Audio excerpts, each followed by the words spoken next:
हाँ जी अस्सलाम वालेकुम की हाल है बा चाचे दे ठीक हो ना तरकड़े राजी खुश हो उम्मीद करदा कि सारे खुश होण दे ते असी भी ठीक ही हाँ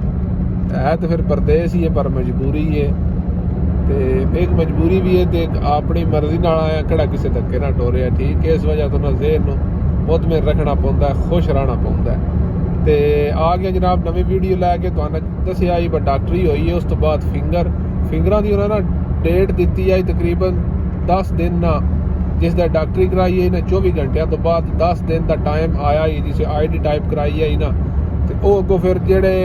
अगे तो ज़्यादा रश होंदा ही तो हुण जनाब उन्हें वंड के ना काफ़ी सारे इदारियां विच ना उन्हें ये रख छड़िया यानी जेड़ा नज़दीक होवे उत्थे तुसीं टुर जाओ असी शारजा विच सन तकरीबन वर्के दे उत्ते ना जी लोकेशन है वो ज़ैद दी है ज़ैद तकरीबन 32 किलोमीटर है तो असी जनाब निकले हैं तो 10 किलोमीटर कर लिया बाकी 20 किलोमीटर रह गया तो तुहानूं दस्सिया ही वार शा भुल ना जाया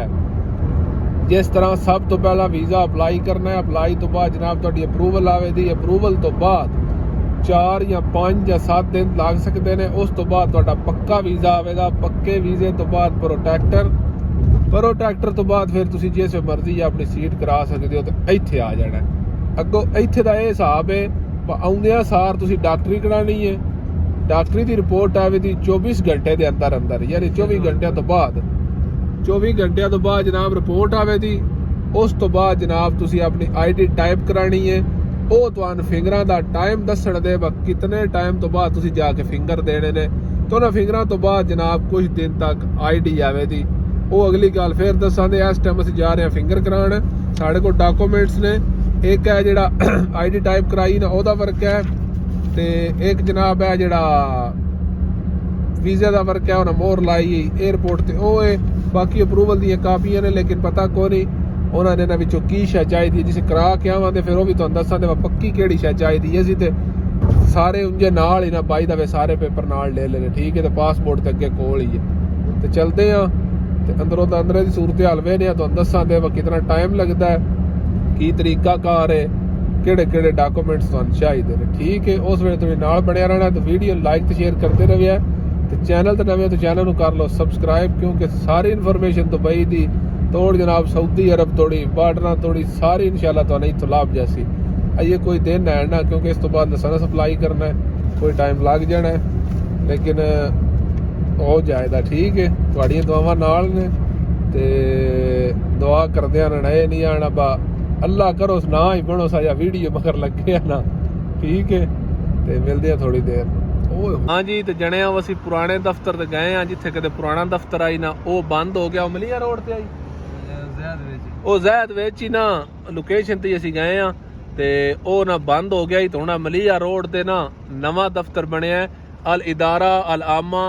लिल अकामात सही है ए सामने बिल्डिंग है वाली तो मशहूर जी लोकेशन तुसीं ज़हन च रखना है बल्दिया बिल्कुल ना ए बैक साइड तो जो फ्लैग है ना वो बल्दिया का यानी बल्दिया दफ्तर में लग गया बिल्कुल बल्दिया के दफ्तर के नाल मलीहा रोड ते जनाब होने फिंगर होंगे ने जेडे ज़ैद विच होने ने दैद विच सही है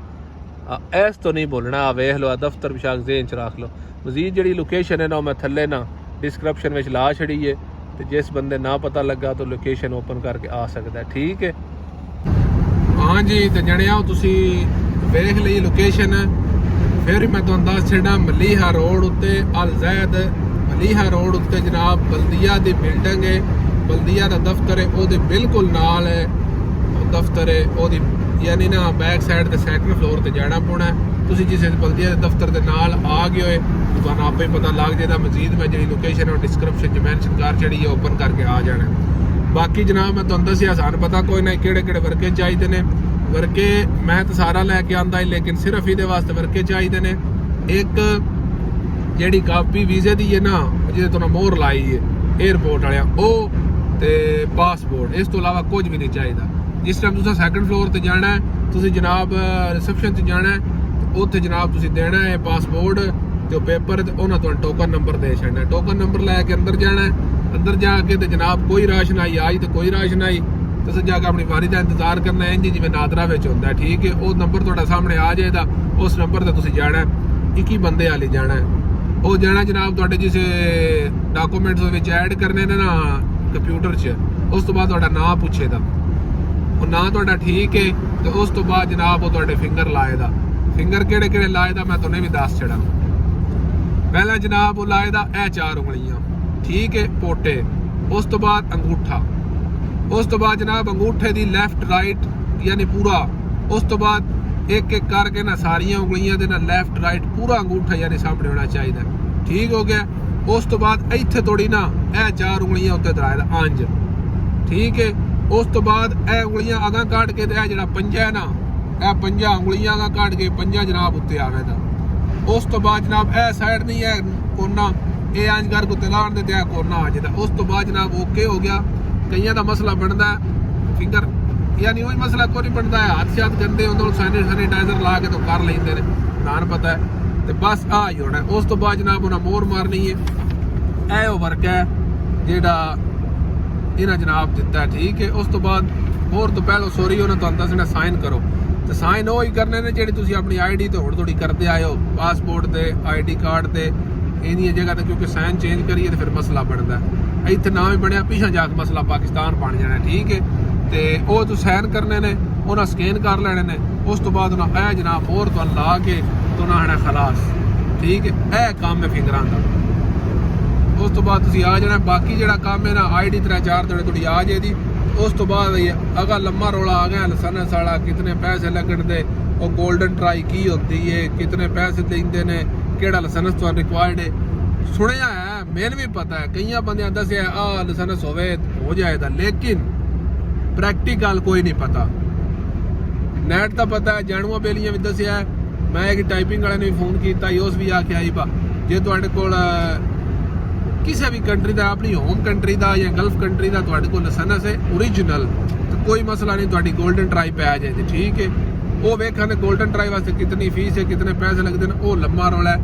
3-4 ਦਿਨਾਂ ਬਾਅਦ ਆਈਡੀ ਆ ਜਾਏਗੀ। ਮਜ਼ੀਦ ਵੀ ਇਨਸ਼ਾਅੱਲਾ ਦੋਸਤਾਂ ਨਾਲ ਸ਼ੇਅਰ ਕਰਾਂਗੇ। ਉਸ ਵੇਲੇ ਤੁਸੀਂ ਜਨਾਬ ਅੱਲਾ ਦੇ ਵਾਲੇ ਹੱਸਦੇ ਰਹੋ, ਵਸਦੇ ਰਹੋ। ਤੇ ਵੀਡੀਓ ਲਾਈਕ ਤੇ ਸ਼ੇਅਰ ਕਰਦੇ ਰਹਿਆ ਕਰੋ, ਕਿਉਂਕਿ ਜਿਸ ਤਰ੍ਹਾਂ ਸਾਨਾ ਪਤਾ ਨਹੀਂ ਲੱਗਾ, ਪਤਾ ਹੁੰਦਾ ਤੇ ਜਨਾਬ ਡਾਇਰੈਕਟ ਆ ਜਾਣਾ, ਠੀਕ ਹੈ। ਤੇ ਵੀਡੀਓ ਜਿਹੜੀ ਹੈ ਨਾ ਉਹ ਜੇ ਤੁਹਾਡਾ ਨਾ ਦਿਲ ਬਣਿਆ ਨਾ ਲਾਈਕ ਕਰਨੇ ਤੇ ਕੋਈ ਮਸਲਾ ਨਹੀਂ, ਲੇਕਿਨ ਸ਼ੇਅਰ ਲਾਜ਼ਮੀ ਕਰਨੀ। ਤੇ ਚੈਨਲ ਤੇ ਨਵੇਂ ਚੈਨਲ ਨੂੰ ਕਰਨਾ ਸਬਸਕ੍ਰਾਈਬ, ਕਿਉਂਕਿ ਉਹ ਬੈਲ ਵਾਲਾ ਬਟਨ ਨਹੀਂ ਉਹ ਵੀ ਮੰਨਣਾ, ਠੀਕ ਹੈ। ਉਹ ਨੋਟੀਫਿਕੇਸ਼ਨ ਸਾਡਾ ਤੁਹਾਡੇ ਇਲਾਜ ਹੈ, ਠੀਕ ਹੋ ਗਿਆ।